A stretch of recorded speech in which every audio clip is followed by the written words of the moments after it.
Today's Bible reading is taken from Acts of the Apostles, chapter 3, verses 1 to 10, and today's Gospel according to Luke, chapter 24, verses 13 to 35.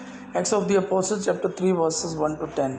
In those days, Peter and John were going up to the temple at the hour of prayer, the ninth hour, and a man lame from birth was being carried, whom they laid daily at the gate of the temple that is called the Beautiful Gate, to ask alms of those entering the temple.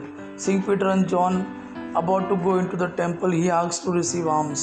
And Peter directed his gaze at him, as did John, and said, "Look at us." And he fixed his attention on them, expecting to receive something from them. But Peter said, "I have no silver and gold, but what I do I give to you.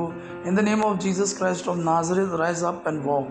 And he took him by the right hand and raised him up immediately. His feet and ankles were made strong.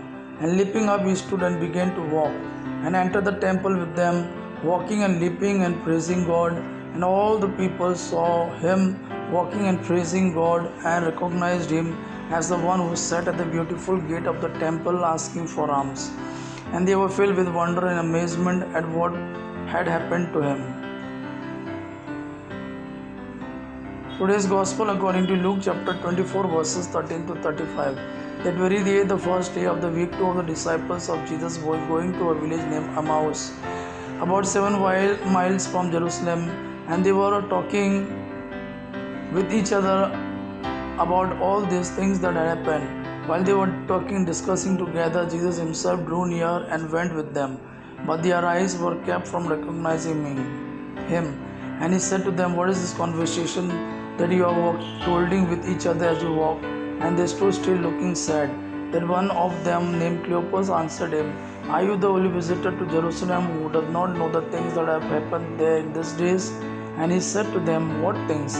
And they said to him, "Concerning Jesus of Nazareth, a man who was a prophet, mighty in deed and word before God and all the people, and our chief priests and rulers delivered him up to be condemned to death and crucified him. But we had hope that he was the one to redeem Israel. And beside all this, it is now the third day since these things happened. Moreover, some women of our company amazed us. They were at the tomb early in the morning, and when they did not find his body, they came back saying that they had even seen visions of angels who said he was alive. Some of those who were with us went to the tomb and found it just as the woman had said, but him they did not see." And he said to them, "O foolish ones and slow of heart to believe all the prophets have spoken. Was it not necessary that Christ should suffer these things and enter into his glory?" And beginning with Moses and all the prophets, he interpreted to them in all the scriptures the things concerning himself.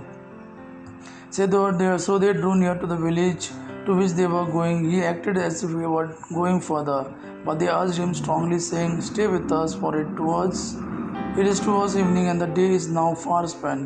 So he went in to stay with them. When he was at table with them, he took the bread and blessed and broke it and gave it to them. And their eyes were open, and they recognized him, and he vanished from their sight. They said to each other, "Did not our hearts burn within us while he talked to us on the road, while he opened to us the scriptures?" And they rose the same hour and returned to Jerusalem. And they found the 11 and those who were with them gathered together, saying, "The Lord has risen indeed and has appeared to Simon." Then they told what had happened on the road and how he was known to them and the breaking of the bread. Gospel of our Lord Jesus Christ. Praise the Lord Jesus Christ. May God our Father and his Son Jesus fill you with his mercy, peace and love. Amen.